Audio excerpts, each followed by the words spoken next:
water and acid, then exposed to heat and pressure, creating a steam explosion that splits the tough fibers and spits a sugary syrup into one tank and a cellulosic mass into another.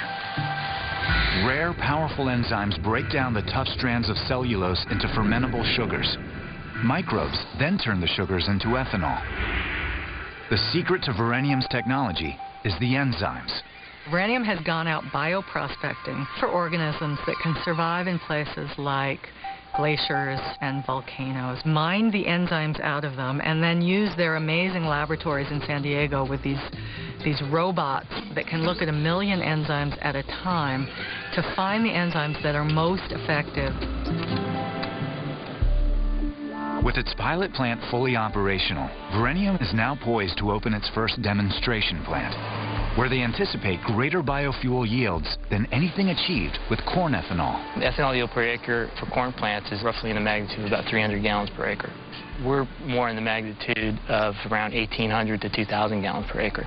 By 2011, Verenium hopes to scale up to commercial production, brewing 36 million gallons of cellulosic ethanol a year. I think the biggest challenge is going to be, do we have the political will to foster these industries in their infancy? Market-based mechanisms such as a carbon cap and trade policy will allow for investment in technologies that have a negative carbon footprint. Cap and trade, it'll change the game. All of a sudden, we will start valuing carbon footprint, whereas right now we do not at all. It's almost as if, you can put your trash on the street and you're not paying for anybody to pick it up. It would be a game changer. We are going to have to change the engine that drives our transport. Ecologists believe reducing greenhouse gases from automobiles won't just come from the fuel tank. The greatest impact may come from the fully charged electric car. It's touted as the weapon that will one day slay our giant appetite for foreign oil.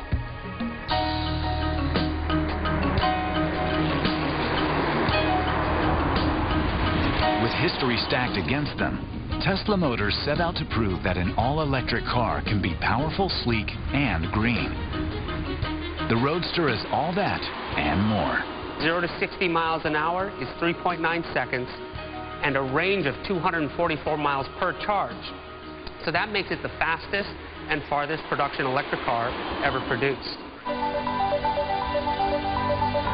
Tesla Motors was funded by the visionary entrepreneur Elon Musk, who made his billions selling his high-tech creations Zip2 and PayPal.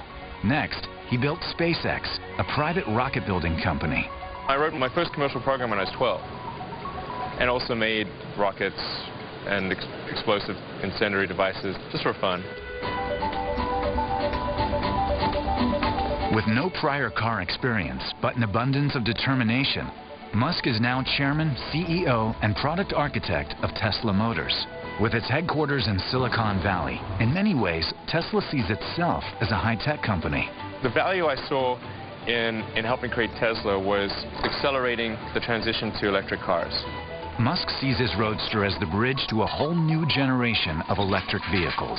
With a sale price of $109,000, Pick a technology, I guarantee you it started out expensive and it got cheap over time. Gasoline cars, jets, computers, any new technology takes time to optimize. Despite its many remarkable advances, Tesla has had serious setbacks. After numerous delays and funding roadblocks, the company was forced to cut over 20% of its workforce and suspend the launch of its lower-priced sedan. In the meantime, Tesla has already had a huge impact beyond the 50 cars it currently has on the road.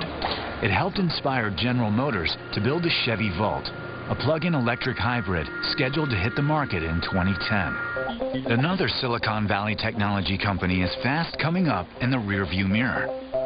Dan Riker is head of Google's Recharge It program. The whole point here is to encourage the large auto companies and hopefully some new small ones as well to begin making plug-in vehicles and getting them to market in a big, big way. The Recharge It program takes regular hybrids and converts them to plug-in electric vehicles for use by Google employees. The fleet is powered with solar panels installed at Google's headquarters. Months of study by Riker's team